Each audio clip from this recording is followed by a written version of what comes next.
دانش کیانی پوچھتے ہیں پاکستان سے، اہل فقہ کے درمیان نماز عصر کے وقت کے بارے میں شدید اختلاف پایا جاتا ہے، عوام الناس کس کی پیروی کرے؟ ایسے اختلاف کے امت کے لیے نقصان دہ نہیں؟ بتا دیجئے کہ وقت نماز عصر صحیح کب شروع ہوتا ہے؟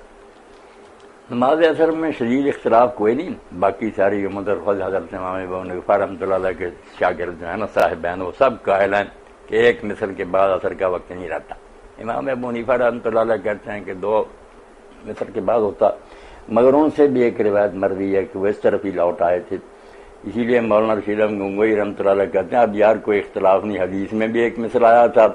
آپ کے شاگرد بھی کہتے تھے، اور ہماری کتابوں میں امام صاحب کا اس طرف رجوع کرنا ثابت ہے۔ اس لیے نا پکا جو مسئلہ وہ یہی ہے کہ جب سایہ ڈلنا شروع ہو دوپہر کے وقت، اس وقت جتنا سایہ بچا ہوا نا، جس کو سایہ اصلی کہتے ہیں، گرمیوں میں بہت تھوڑا ہوتا کیونکہ سورج سر پر سے گزرتا ہے، مکہ معظمہ میں تو ہوتا ہی نہیں،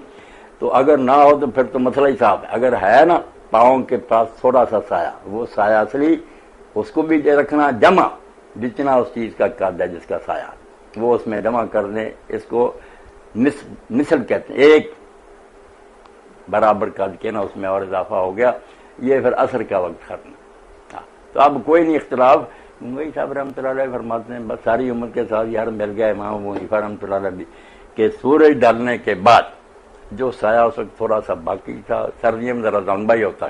قد کے برابر ہی ہوتا بلکہ زیادہ بھی، اس میں آگے جمع کرنا ہے جس سے کا آپ سایہ دیکھ رہے ہیں، خود اپنا ہے یا کوئی دوسری، جتنا اس چیز کا قد ہے، لمبائی ہے، اتنا اس میں اور جمع کریں۔ سایہ اصلی جمع مثل، ایک گناہ اور اس میں بڑھا دیں، یہی ٹھیک ہے۔ باقی احتیاطاً اگر کوئی 2 مثل کے بعد بھی پڑھے تو اس میں کوئی بڑھائی، وقت لمبا ہے، سورج زرد ہونے تک وقت ہی وقت ہے، اول وقت اگر پڑھ لیا جائے یا 2 مثل کے بعد ہی پڑھا جائے کوئی حرج نہیں۔